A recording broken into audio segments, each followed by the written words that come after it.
everyone, it's Bailey from Making Up the Midwest, and in this video I'm going to be comparing the Balm's Nude Tude and the original Urban Decay Naked palette. I don't have the Naked 2 because I have exercised such willpower, but I have swatched it and I know roughly what colors are in it, so I will kind of talk about those comparisons, but I don't actually have it here to show you, so it's mainly going to be between these two. So if you'd like to see that, please continue watching.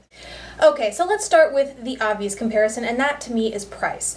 The Balm's Nude Tude on their website goes for $36, and the Urban Decay palette goes for $50. They have hiked it up from the $48 it used to be with the release of the Naked 2 palette. I don't know why, I think it's a little ridiculous, but for whatever reason it's $50 now.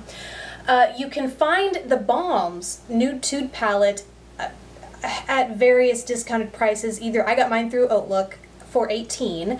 I've seen them at, I think I've seen them at Marshall's and TJ Maxx. I know they carry the Balm products, and I've gotten the Shady Lady palettes there, so I would assume they have this one, but don't quote me on that because I want to say I've seen it there, but I don't know. But I assume that, I mean, it will be discounted if you do find it there, so there's a chance you'll find that there as well.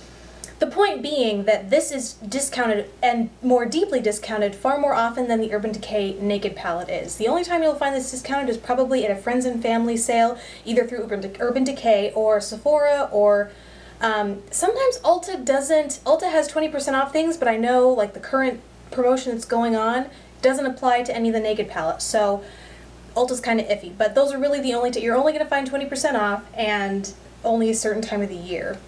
Whereas this, you're more likely to find this. And for that price, you get 12 shadows in each, so they're comparable in the number of shadows, but this one you get a full-size brush. Let me see if I can find the brush that comes with this. Here is the brush that comes with this, that now comes with this. If you got way back when these first came out, you would get a duo-ended eyeliner, but now it comes with a brush.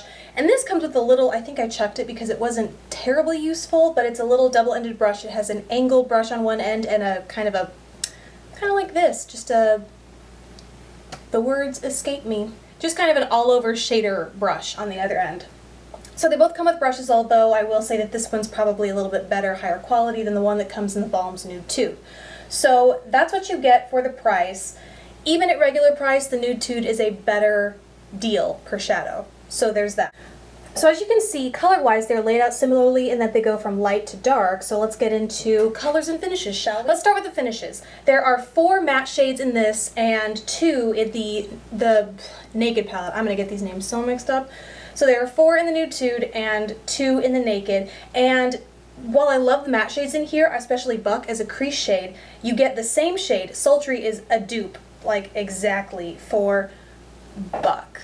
Those are the two together. They're the exact same shade, but you get these darker shades. Sexy, serious, and sleek. You have a matte brown, matte black, and then this gorgeous kind of plummy color right there, which kind of adds a little color and a little, just a little some extra. And so I love that, and it's matte. Great for blending and just changing up the texture. So this palette has more versatility as far as textures go, whereas the Naked doesn't. But if you don't care anything about matte shades, then you know, you might not care anything about that. The other thing I talked about before were colors, and obviously this one is more colorful than this one. Again, if you don't care a thing about colors, then you probably want to go with the Naked palette.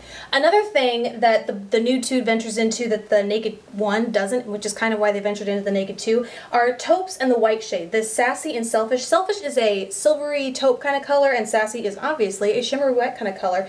And these two shades you're more likely to find in Naked 2. So you kind of get Naked 1, like the essence of Naked 1 and Naked 2, all in this palette, plus some color. I don't know how they did it, but they managed to.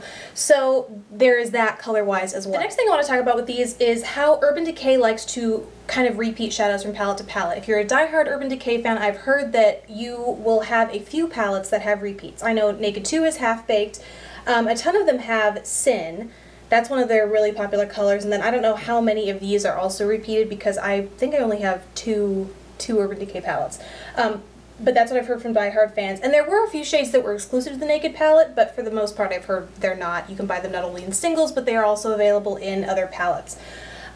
With the Balm's palette, I have both the Shady Lady Volume 2 and Volume 3 here, and I was checking shades to see if there were any matches, and the only 2 I could find were in the Volume 2 palette, and that was Cognac Courtney Basically, it's these two. Standoffish and Silly have similar dupes, but they're not exactly the same. Silly is a little sparklier than the one in the Shady Lady 2 volume, and Standoffish is a lot more shimmery. It's that same peachy, champagne-y tone, but it's a ton more shimmery. So you are getting... it's more variations. Now, the only other thing I can think to touch on with these is shadow quality. I mean, this can be cheaper and better in every other way, but if it has cruddy shadows compared to the Naked 2, I would say go for quality. But the truth is that the balm makes some seriously creamy, supple, like out-of-this-world shadows, and I feel like they are underrated in the beauty world. I think their reputation's growing, but they have some seriously good shadows for the kind of deals you can find their palettes. They have some really good shadows. So, the shadows are great. The one thing is, the consistency is similar to Urban Decay shadows, but I find that they can be the teensiest bit chalky. Not overwhelmingly so, but I mean, you compare Stubborn to something like Sin, and I don't think this is going to show up in the can. No, it's not. They really do show up very nicely. But their shimmer, especially these shimmers, I find turn out to be a little bit more powdery. Chalky's not the right word, but a little more powdery than some of these from Urban Decay. Is it enough to make you not want to buy the palette or make you buy the Naked over the Nude Tude palette? Not at all. Not in the least. Especially if you can find this for $18 and you gotta shell out $50 for this.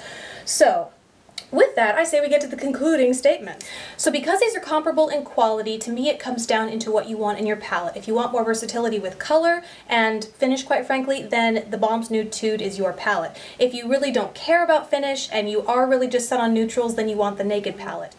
I also had somebody ask a question in the comment section of a video where I showed this palette. I can't remember which one it was, but they were asking if you have the Naked palette or a palette similar with just a bunch of nude shadows, is it worth it to buy the Nude Tude? And that really, I can't necessarily tell you that. My advice to you would be, if you truly think you will use the colors in here, like the yellow, oh, let me get it out, like the yellow or the pink or the maroon, really what makes this palette unique are the colors and the matte shades. If you think you'll use those and that's what you're missing in your collection, then yes, I definitely recommend this. If on the other hand, you are just thinking, oh, I gotta have another nude palette, might as well add that to my collection, it's not necessarily worth it. It has a ton of other shades that are not exactly the same, but very similar to those in other nude palettes. So if these are something you gotta have, the colors and the mattes, then yes, totally worth it.